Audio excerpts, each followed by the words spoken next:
Malakas ang buhos ng ulan sa bubong na trapal ng pansamantalang klinika. Amoy lupa at dugo ang hangin. Sa ilalim ng liwanag ng isang debateryang ilaw, nakatuon ang buong atensyon ni Rafael de Leon sa maliit na braso ng isang batang babae. Nanginginig ito, hindi lang dahil sa lagnat, kundi dahil sa takot. Lede, malapit na, bulong ni Raf, ang kanyang boses ay pilit na pinapakalma kahit na ang sarili niyang puso ay kumakarera. Maingat niyang tinatanggal ang mga bubog mula sa sugat ng bata. Ito ang buhay niya sa nakalipas na mga taon. Isang military doktor na idinidestino sa mga pinakaliblib at mapanganib na sulok ng Pilipinas. Isang paraan para takasan ang mga multo ng nakaraan. Isang paraan para parusahan ang sarili. Bigla, isang sunod-sunod na putok ng baril ang pumunit sa katahimikan ng gabi. Napamura si Raf sa kanyang isipan. Napasigaw ang bata. Agad na yumakap dito ang ina nito sa isang sulok ng tolda. Dapa, sigaw ng isa sa mga kasamahan niyang sundalo mula sa labas. Sumunod ang mas marami pang putok. Mas malapit. Mas nakakabingi. Naramdaman ni Raf ang pagyanig ng lupa sa bawat pagsabog. Sa gitna ng kaguluhan, habang mabilis niyang inaayos ang mga gamit sa medical kit, isang pamilyar na ngiti ang sumilip sa kanyang isipan. Isang ngiti na 5 taon na niyang hindi nakikita sa personal, pero gabi-gabing binibisita sa kanyang mga panaginip.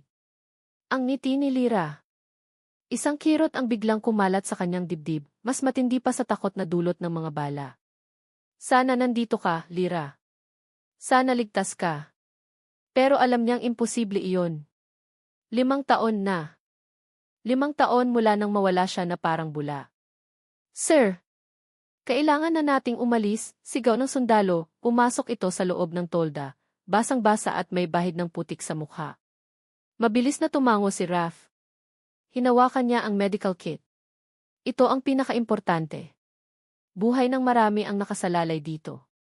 Tara na. Paglabas nila ng tolda, ang payapang gubat kanina ay isa ng larangan ng digmaan.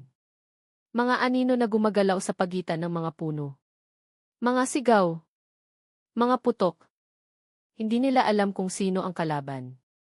Mga rebelde. Mga bandido. Sa lugar na ito, kahit sino ay pwedeng maging panganib. Tumakbo sila. Bawat hakbang ay mabigat sa makapal na putik. Ang ulan ay walang tigil, nilalabo ang kanyang paningin. Narinig niya ang pagbagsak ng isa sa kanyang mga kasama. Lumingon siya, pero isang kamay ang humila sa kanya. Huwag kang lumingon, Dossie. Takbo lang. Pero huli na ang lahat. Isang matulis na bagay ang biglang tumama sa kanyang leg. Isang matinding kirot na sinundan ng kakaibang init na gumapang sa kanyang buong katawan. Kinapa niya ito. Isang maliit na dart. Nanghina ang kanyang mga tuhod. Ang medical kit na mahigpit niyang hawak ay bumagsak sa putikan. Sinubukan niyang abutin iyon, pero ang kanyang mga kamay ay hindi na sumusunod sa kanya. Bumagsak siya. Ang mukha niya ay lumubog sa malamig na putik. Bago siya tuluyang lamunin ng dilim, mga anino ng matitipunong lalaki ang nakita niyang pumalibot sa kanya. Mga katutubo. Ang kanilang mga mata ay nagliliyab sa liwanag ng kidlat. Ang huling pumasok sa isip niya ay ang mukha ni Lyra. Patawad. Nagising si Raf sa amoy ng pinakuloang dahon at nasusunog na kahoy. Dahan-dahan niyang iminulat ang kanyang mga mata. Malabo ang lahat. Isang sinag ng araw mula sa siwang ng dingding dayari sa kawayan ang tumatama sa kanyang mukha. Sinubukan niyang gumalaw, pero naramdaman niya ang mahigpit na tali sa kanyang mga kamay at paa. Nakahiga siya sa isang sahig na kawayan sa loob ng isang maliit na kubo. Pinilit niyang alalahanin ang nangyari. Ang putukan. Ang pagtakbo. Ang dart. Bihag siya. Sumikip ang dibdib niya. Hindi para sa sarili niya, kundi para sa mga kasamahan niya. Ligtas kaya sila? Isang tunog ng pagbukas ng pinto ang nagpabalik sa kanya sa kasalukuyan. Isang babae ang pumasok. Dala nito ang isang mangkok na gawa sa baon ng niyog, umuusok pa ito. Nakayapak lang ang babae at nakasuot ng tradisyonal na kasuotan ng mga katutubo, isang tapis na makulay na hinabi. Mahaba ang kanyang buhok, alon-alon at itim na itim. Hindi niya maaninag ang mukha nito dahil nakayuko ito habang maingat na inilalapag ang mangkok sa sahig. Tubig, sabi ng babae sa mahinang boses. Ngunit nang iangat nito ang kanyang mukha, natigilan si Raph. Ang hangin ay tila ninakaw mula sa kanyang mga baga. Ang puso niya, na kanina lang ay kalmado, ay biglang dumagundong na parang tambol sa isang digmaan. Ang mga matang iyon. Ang ilong. Ang hugis ng kanyang mga labi. Ang maliit na nunal sa ibabaw ng kaliwang labi nito. Bawat detalye ay nakaukit sa kanyang isipan.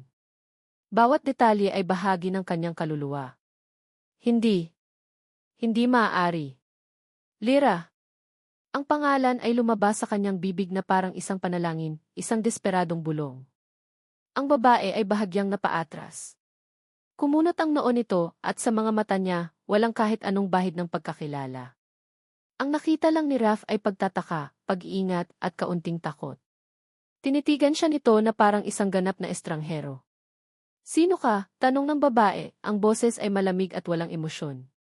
Anong kailangan mo sa aming lupain? Gumuho ang mundo ni Raph. Iyon ang mukha niya. Iyon ang boses niya.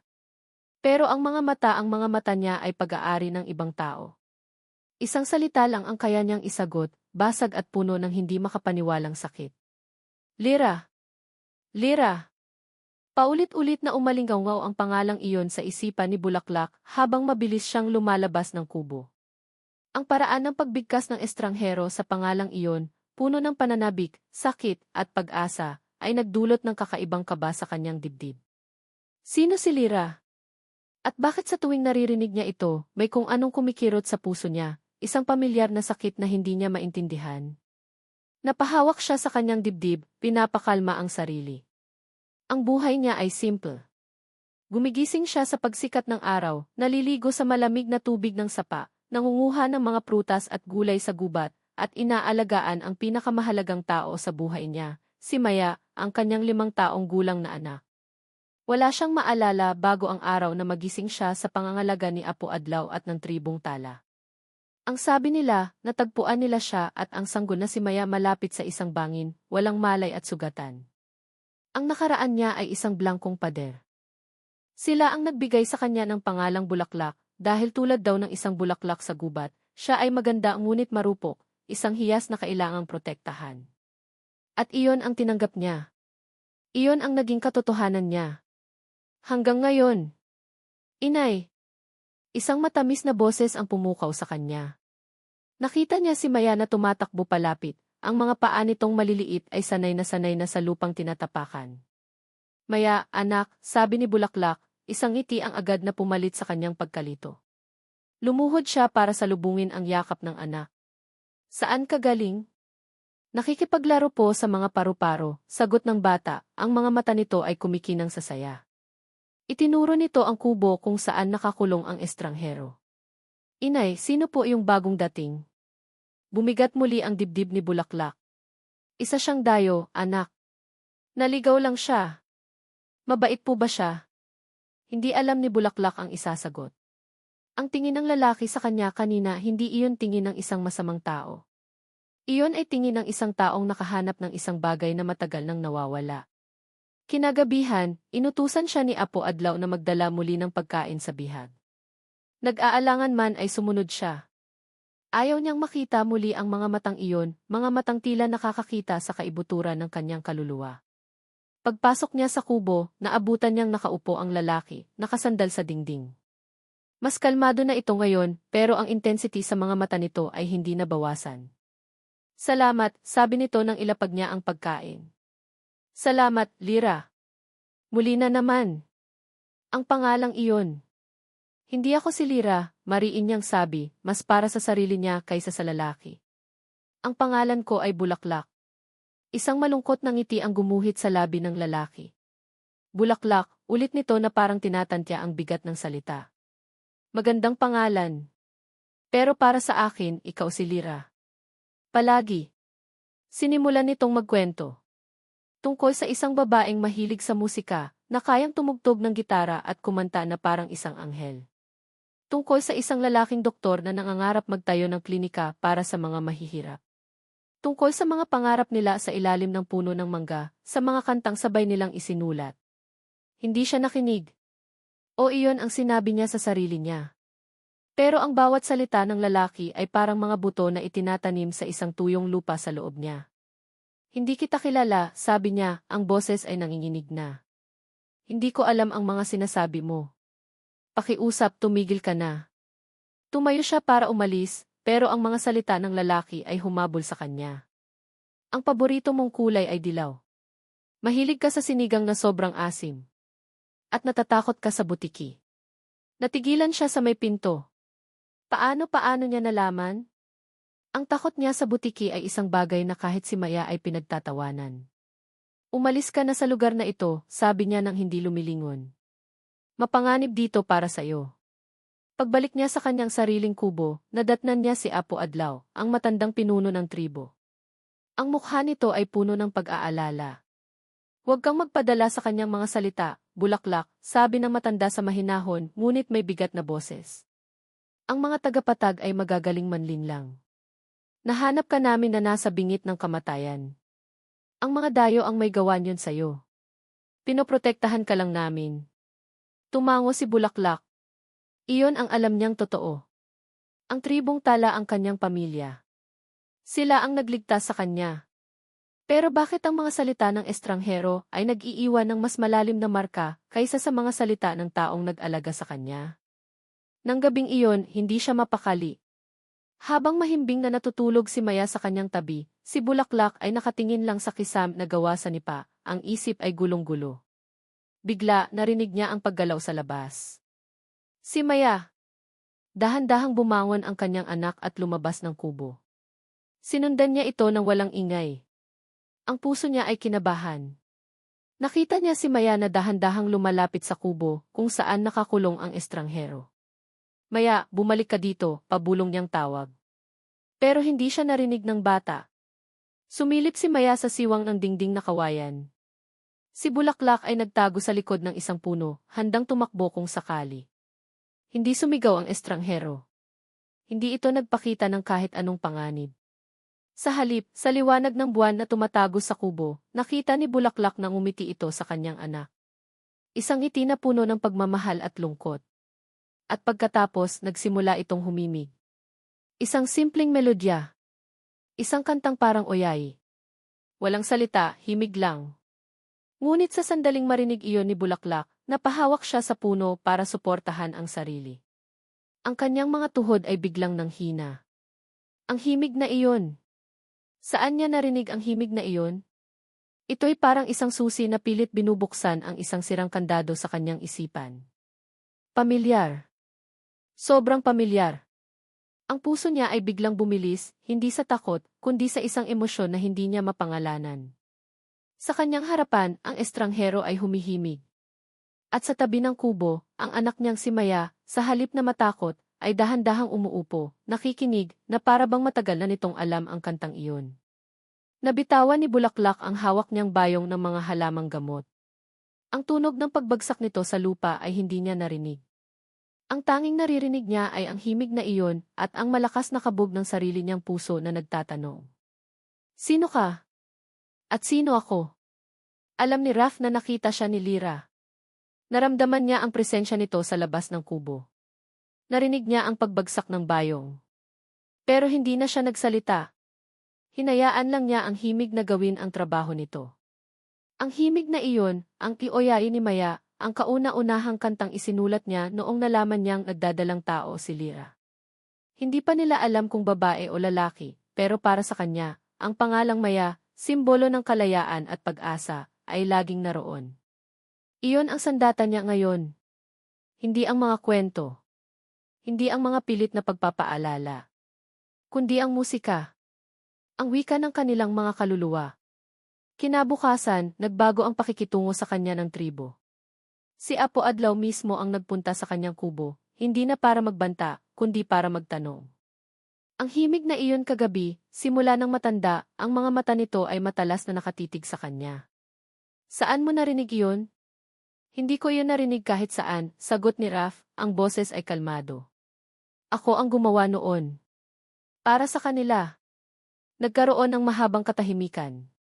Pinag-aralan ni Apo Adlaw ang bawat galaw ni Raf, tila hinahanap ang kahit anong bahid ng kasinungalingan. Isa akong doktor, sabi ni Raf, sinusubukang baguhin ang usapan. Nandito ako para sa isang medical mission. Hindi ako kalaban. Kung mayroon mang may sakit o sugatan sa inyong tribo, hayaan ninyo akong tumulong. Nag-alinlangan ang matanda. Ang tiwala ay isang bagay na hindi basta-basta ibinibigay sa kanilang lugar. Ngunit kinahapunan, tila sinubok ng tadhana ang kanyang alok. Isa sa mga mangangaso ng tribo ang dumating na pilay, ang binti ay namamaga at nangingitim mula sa kagat ng isang ahas. Nagkakagulo ang lahat. Hayaan ninyo ako, sabi ni Raf ng may diin. Alam ko ang gagawin. Sa huli, pumayag si Apo Adlaw.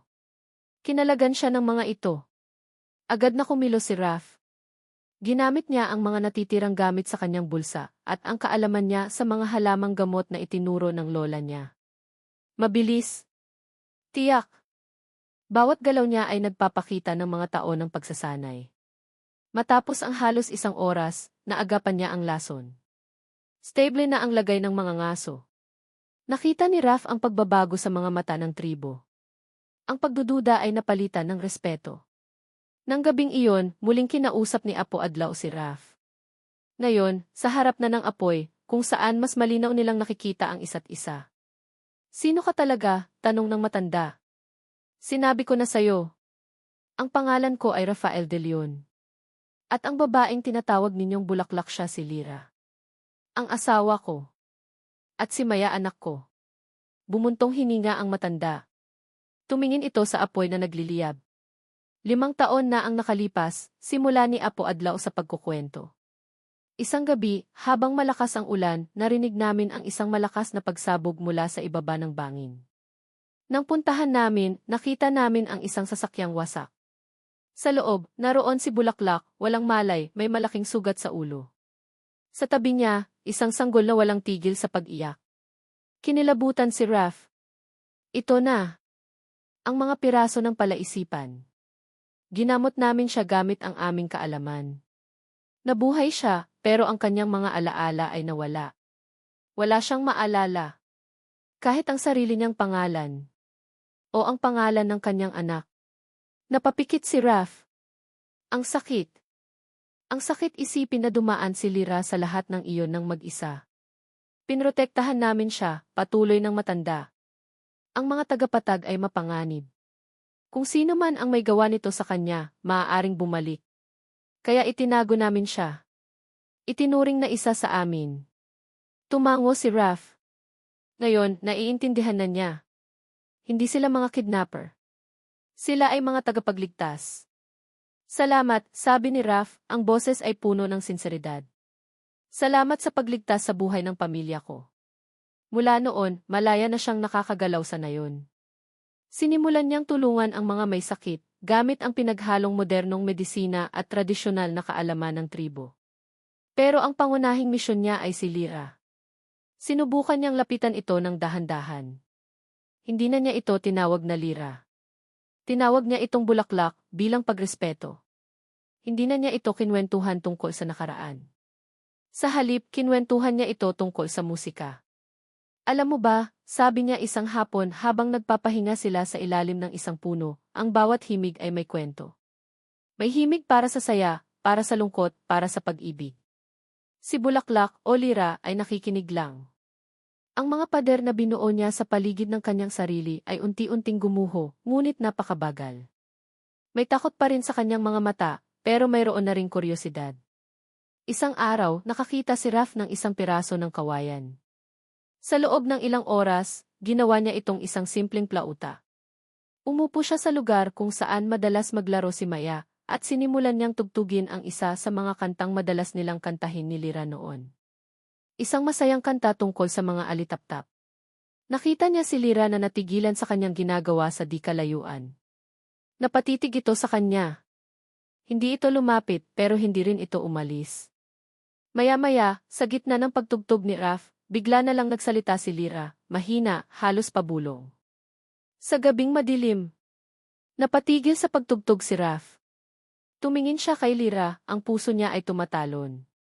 Iyon ang kasunod na linya ng kanta. Si Lira mismo ay nagulat sa sinabi niya. Napahawak siya sa kanyang bibig. Naguguluhan. Ang mga mata niya ay biglang nanubig, hindi niya alam kung bakit. Isang luha ang pumatak sa kanyang pisngi. Ito na. Ito na ang simula. Pero bago pa man makapagsalita si Raph, bago pa man niya masundan ang sinulid ng alaala na biglang lumitaw, isang malakas na ugong ang narinig nila mula sa kalangitan. Isang tunog na hindi nabibilang sa gubat. Ang tunog ng umiikot na elisi. Isang helicopter. Pababa ito ng pababa. Ang malakas na hangin mula dito ay nagpagalaw sa mga dahon at nagpatayo ng alikabok. Lahat ng taga-tribo ay napatingala, may takot at pagtataka. Mula sa kagubatan, isang mandirigma ang tumakbo palapit kay Apo Adlaw. Apo! May mga dayo, sigaw nito, hingal na hingal. Hinahanap nila si Bulaklak. Bumukas ang pinto ng helicopter. Mula sa loob, isang lalaking nakaputing polo at slacks ang bumaba. Makisig. Mayaman. Ang kanyang mga sapatos ay makintab kahit sa maputik na lupa. Ang mga mata nito ay agad na hinanap ang isang tao sa karamihan. At nang makita nito si Lyra, isang malaking ngiti ang gumuhit sa mukha nito. Lumakad ito palapit kay Lyra, ang mga braso ay nakabukas na para sa isang yakap. Nanigas si Raph sa kanyang kinatatayuan.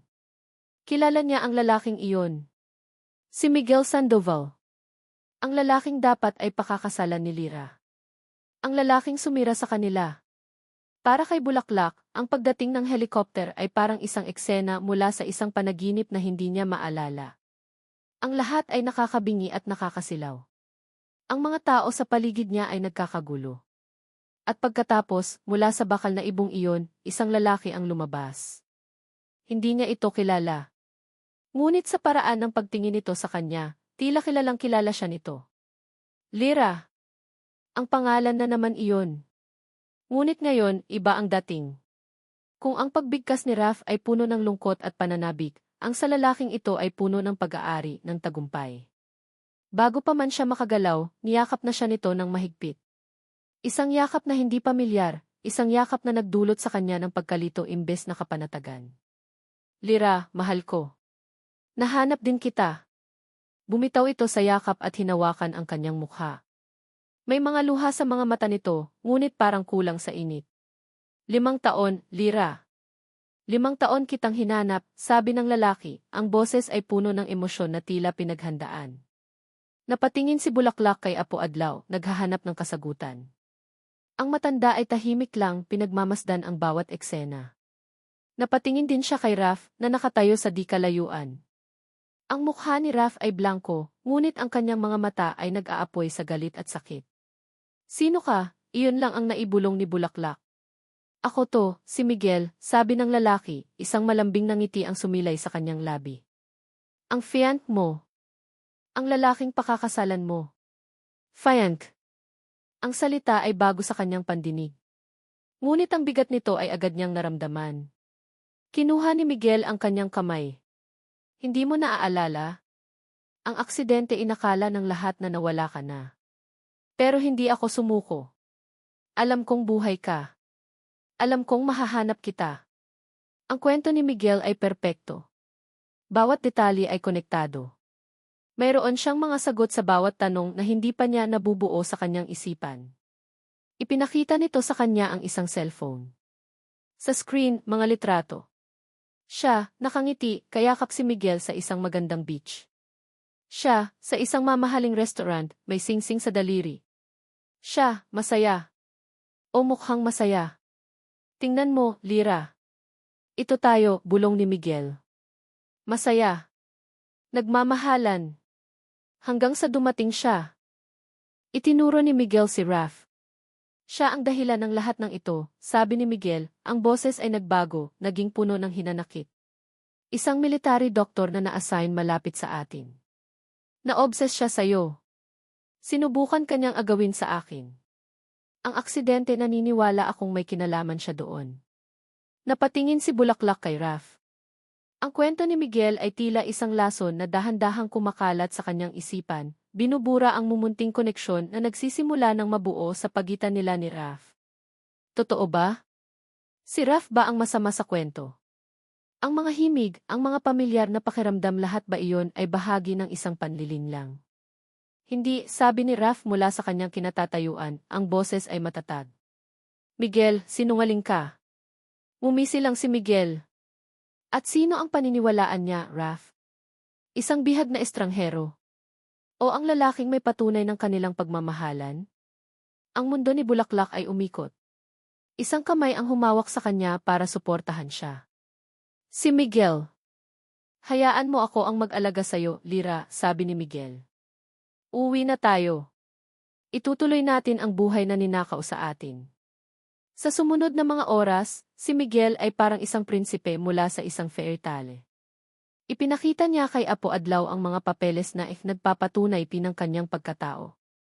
Nag-alok siya ng tulong pinansyal sa tribo bilang pasasalamat sa pag-aalaga kay Lira. Pinapanood lang ni Bulaklak ang lahat. Gulong-gulo ang kanyang isip. Ang kwento ni Miguel ay mailuhika. May mga litrato. May mga ebidensya. Ang kay Raf naman ay puro pakiramdam. Isang himig. Isang pamilyar na sakit sa dibdib. Isang luha na pumatak nang hindi niya alam ang dahilan. Nang magkaroon ng pagkakataon, nilapitan siya ni Raf. Lira, huwag kang maniwala sa kanya, pakiusap ni Raf, ang mga mata ay puno ng desperasyon. Tumingin ka sa akin. Pakinggan mo ang puso mo. Hindi mo ba ako nararamdaman? Ang nararamdaman ko lang ay pagkalito, sigaw ni Bulaklak, ang mga luha ay nagsimula ng mamuo sa kanyang mga mata. Sinasabi mo na asawa mo ako. Sinasabi niya na fiancé niya ako. May mga litrato siya. Ikaw, ano ang mayroon ka? Natigilan si Raf. Walang salitang lumabas sa kanyang bibig. Dahil ang mayroon lang siya ay ang katotohanan na hindi kayang patunayan ng kahit anong litrato. Nakikita mo, sabat ni Miguel, na lumapit at inakbayan si Bulaklak. Wala siyang masabi. Dahil ang lahat ay kasinungalingan. Oras na para bumalik sa totoong mundo, mahal ko. Humarap si Bulaklak kay Raf. Ang sakit sa mga mata nito ay parang punyal na tumutusok sa kanyang puso. Ngunit ang takot na muling magkamali, ang takot na manatili sa isang kasinungalingan, ay mas matindi. Kailangan niyang pumili. Kailangan niyang pumili ng isang katotohanan na yayakapin. At sa sandaling iyon, pinili niya ang katotohanang mas madaling paniwalaan. Ang katotohanang may patunay. Pakiusap, umalis ka na, sabi niya kay Raf, ang bawat salita ay mabigat at puno ng pait. Gulong-gulo na ako. Tumingin siya kay Miguel at pilit nang ngumiti. Siya ang pamilya ko, sabi niya, mas para kumbinsihin ang sarili niya kaysa kay Raf. Siya ang pipiliin ko. Nakita niya kung paano gumuho ang pag-asa sa mga mata ni Raf. Parang isang ilaw na biglang namatay. Tumalikod ito ng walang salita at naglakad palayo, bawat hakbang ay tila isang malaking kabiguan. At habang pinagmamasdan niya itong lumayo, isang bahagi sa loob niya ang sumisigaw na mali ang kanyang desisyon. Isang boses na pilit niyang hindi pinakinggan. Siya ang pipiliin ko. Ang mga salitang iyon ay parang lason na paulit-ulit na tumatago sa puso ni Raf. Bawat letra ay isang patalim. Umupo siya sa isang malaking bato sa tabi ng sapa, malayo sa nayon. Dito niya naririnig ang agos ng tubig, isang tunog na sana ay nakakapagpakalma, ngunit ngayon ay parang naungot siya sa kaguluhan sa loob niya. Talunan siya. Ilang araw na niyang pinagmamasdan mula sa malayo kung paano binuo ni Miguel ang isang perpektong mundo para kay Lira. Dinalhan ito ni Miguel ng mga bagong damit, mga pagkain mula sa syudad, mga laruan para kay Maya. Ikinukwento nito ang tungkol sa kanilang nakaraan, mga bakasyon sa ibang bansa, mga mamahaling hapunan, isang buhay na kailanman ay hindi maibibigay ni Raf. At si Lira unti-unti niya itong tinatanggap. Nakikita ni Raf kung paano ito pilit nang umingiti, kung paano nito sinusubukang alalahanin ang mga kwentong hindi naman talaga nangyari. Nakikita niya ang pagkalito sa mga mata nito sa tuwing mapapatingin ito sa gawin niya. Si Maya naman, sa kabila ng mga bagong laruan, ay tila mas mailap kay Miguel. Ilang beses nang sinubukan ni Miguel na kargahin o lapitan ang bata, pero palagi itong tumatakbo palayo, pabalik sa mga kalaro nitong katutubo, o minsan, palihim na sumusulyap sa kanya, kay Raf. Hindi niya masisisi si Lira.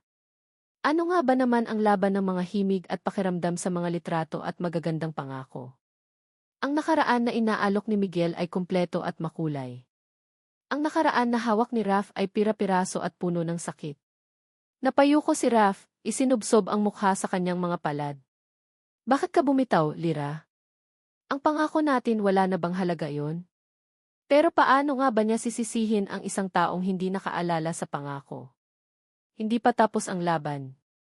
Isang boses ang bumasag sa kanyang pag-iisa. Si Apo Adlaw, nakatayo sa kanyang likuran, may hawak na tungkod. Paano pa ako lalaban, Apo? Sabi ni Raph, ang boses ay basag. Pinili na niya. Pinili na niya si Miguel. Umupo ang matanda sa tabi niya. Ang isip ay madaling malinlang, lalo na kung ito'y basag, sabi ni Apo Adlaw. Ngunit ang puso ay may sariling alaala. Hindi iyon kayang burahin ng kahit sinong sinungaling. Tumingin si Raph sa matanda. Nakikita ko kung paano siya tignan ni Miguel. Hindi iyon pagmamahal. Pag-aari. Parang isang tropeo na kailangan niyang mabawi. Nakikita ko rin, sagot ni Apo Adlaw.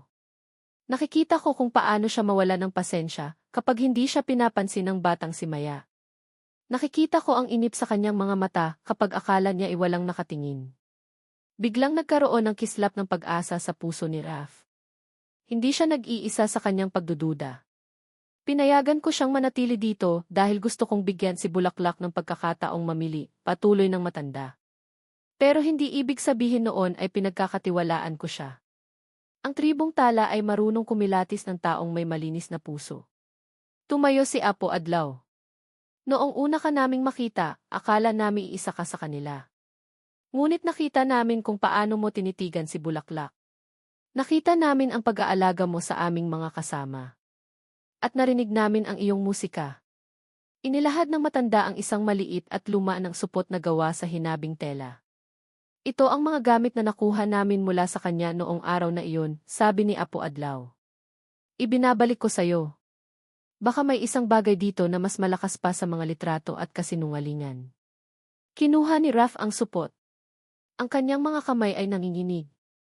Dahan-dahan niya itong binuksan. Sa loob, naroon ang ilang mga bagay. Isang lumang pitaka na may sira-sirang A ni Lyra. Isang panyong may borda ng letrang EC. Isang kwintas na may pendant na hugis gitara. At sa ilalim ng lahat isang maliit na kahon. Isang kahon na gawa sa kahoy, may mga ukit ng nota. Ang music box. Ang regalo niya kay Lyra noong unang anibersaryo nila. Nanginig ang mga kamay ni Raph habang hawak ito. Bahagya itong mayupi sa isang gilid, marahil dahil sa impact ng aksidente. Pinunasan niya ito. Inikot niya ang maliit na pihitan sa ilalim. At pagkatapos, isang himig ang pumuno sa hangin. Isang himig na simple, malungkot, ngunit puno ng pag-ibig. Ang kauna-unahang kantang isinulat niya para kay Lyra. Ang kanilang kanta. Napapikit si Raph. Ito na. Ito na ang huling barahan niya. Kung ang kioyay ni Maya ay nagbukas ng isang siwang sa kanyang alaala, umaasa siyang ang kantang ito ang wawasak sa pader na bumabalot sa isip ni Lyra. Biglang isang sigaw ang narinig niya mula sa nayon. Sigaw ni Maya. Agad na napatayo si Raph. Inay. Ayoko. Ayoko po. Tumakbo siya pabalik sa nayon. Ang nakita niya ay nagpainit sa kanyang ulo. Pilit na hinihila ni Miguel si Maya palayo sa mga kalaro nito. Halika na, Maya. Uwi na tayo bukas. Hindi ka pwedeng maglaro sa putik, sigaw ni Miguel, halata ang inis sa boses. Ayoko po, sabi. Ibaba niyo ako pagpupumiglas ng bata. Miguel, bitiwan mo siya. Nasasaktan siya, sigaw ni Lyra, sinusubukang awatin ito. Tinuturuan ko lang ng leksyon ang anak mo, Lyra. Masyado siyang nagiging mailap, sagot ni Miguel. Hindi na nakapagtimpi si Raph. Isang hakbang lang ay nasa harapan na siya ni Miguel. Bitiwan mo ang anak ko, sabi ni Raph, ang boses ay mababa at puno ng panganib. Nagulat si Miguel. Binitiwan nito si Maya na agad tumakbo at nagtago sa likod ni Lyra. Hinarap ni Miguel si Raph. Sino ka para utusan ako?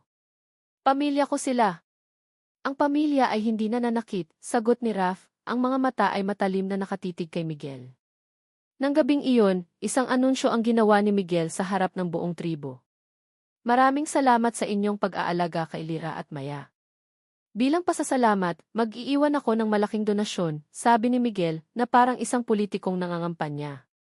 Bukas ng umaga, babalik na kami sa Maynila. Oras na para ihanda ang aming kasal. Kasal. Ang salita ay parang isang hatol na kamatayan sa pandinig ni Raf. Napatingin siya kay Lyra.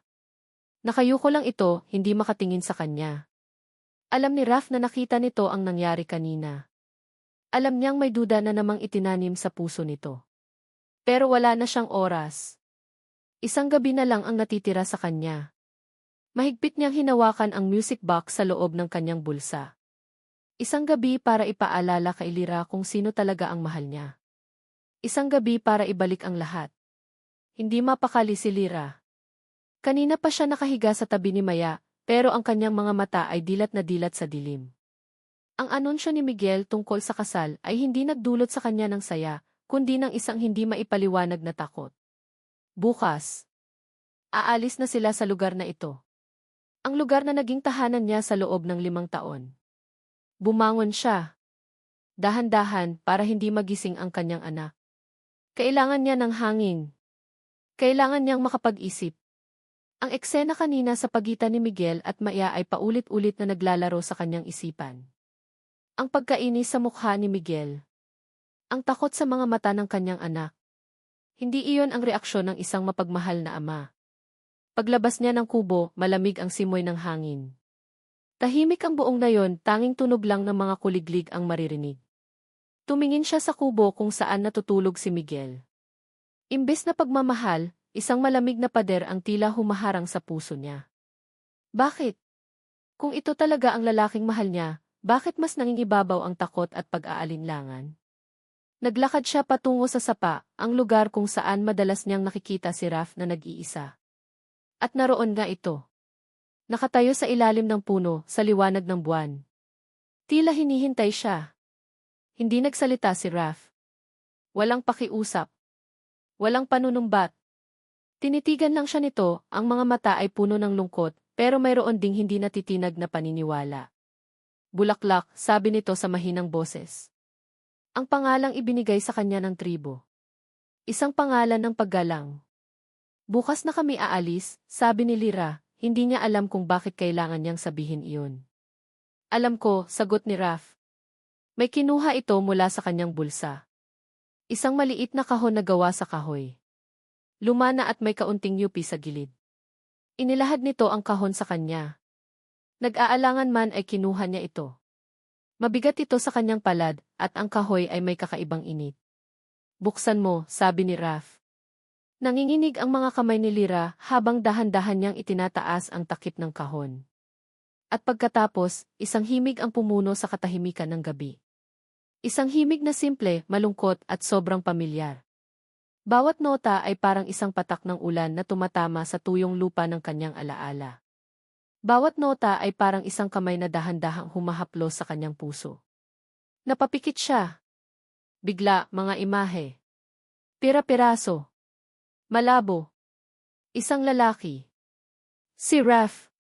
Nakangiti habang inaabot sa kanya ang kaparehong kahon. Para sa'yo, mahal ko. Ang kanta natin. Ang boses niya.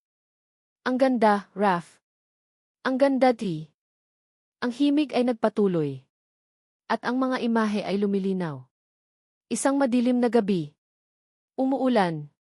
Siya, nasa loob ng isang kotse, umiiyak habang kausap si Raf sa cellphone.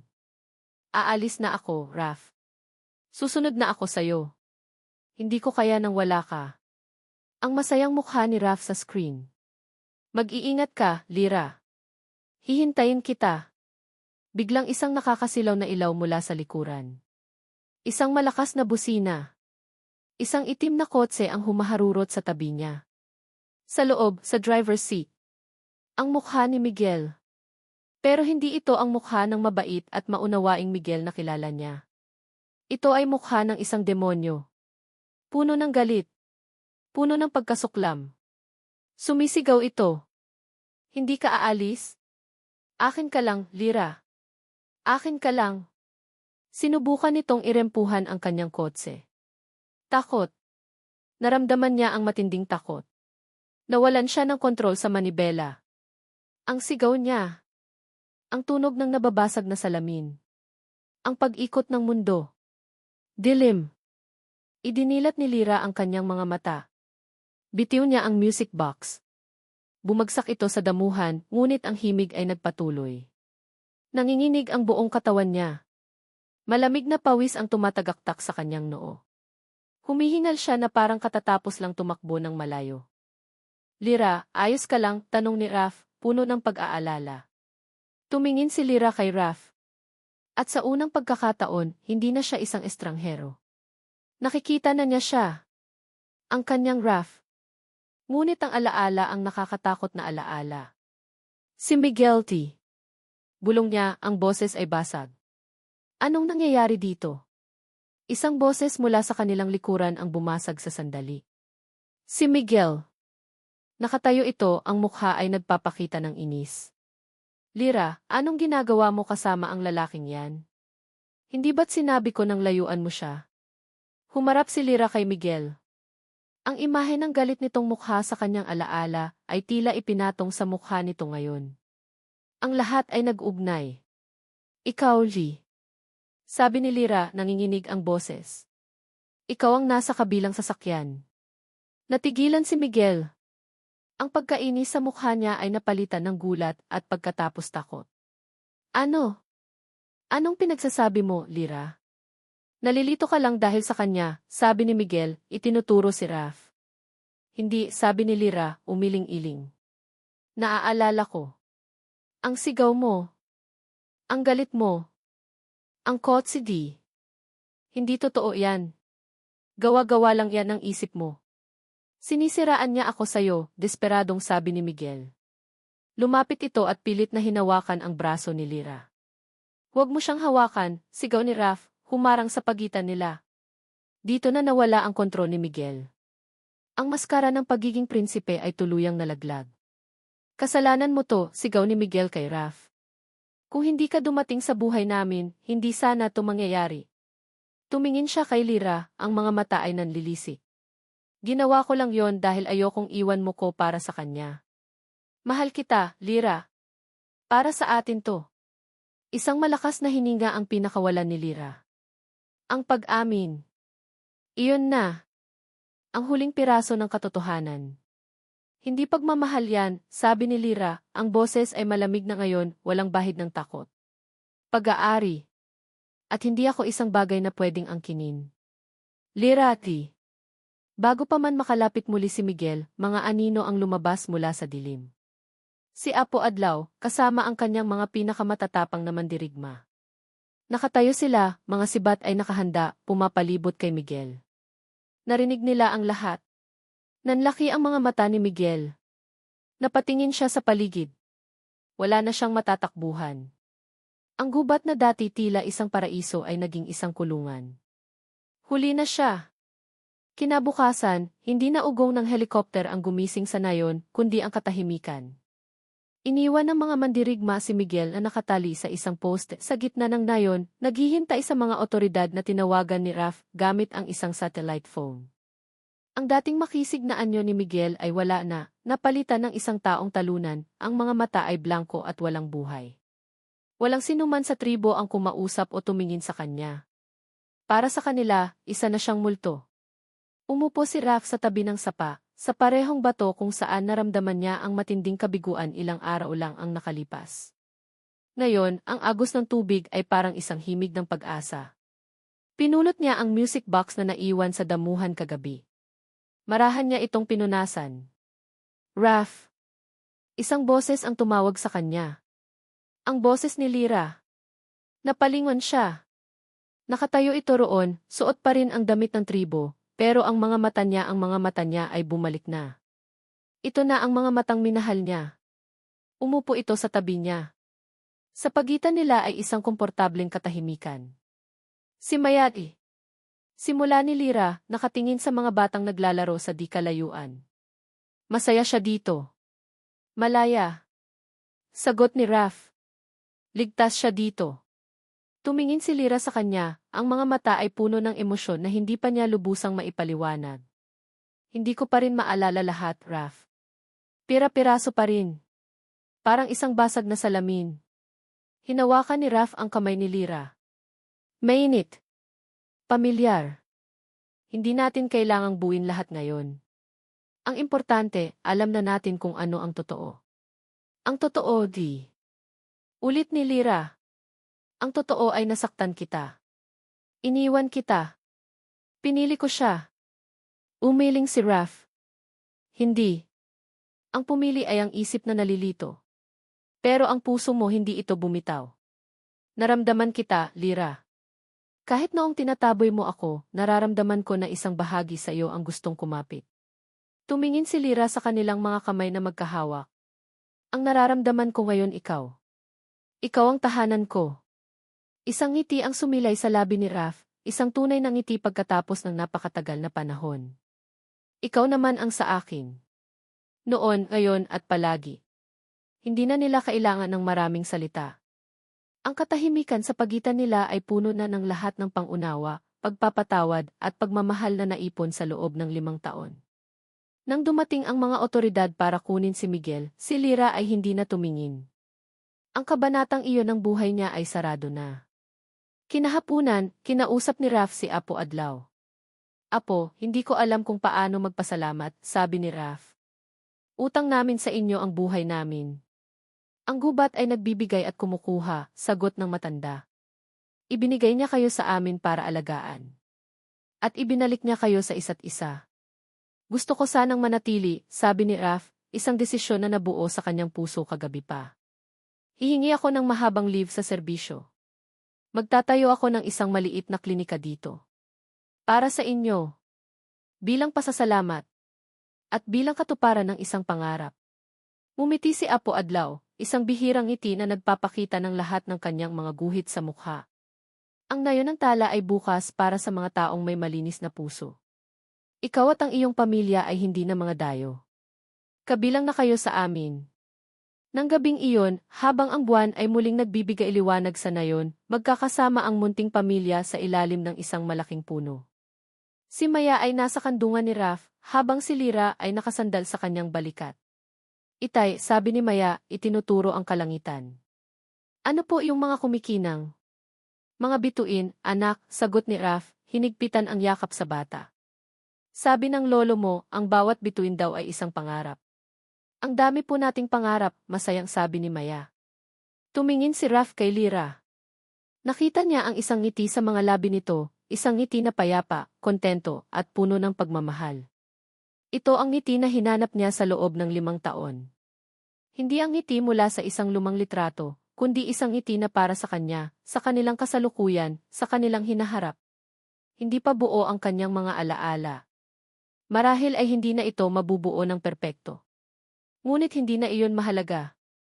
Dahil ang pag-ibig, ang tunay na pag-ibig, ay hindi nakatali sa nakaraan.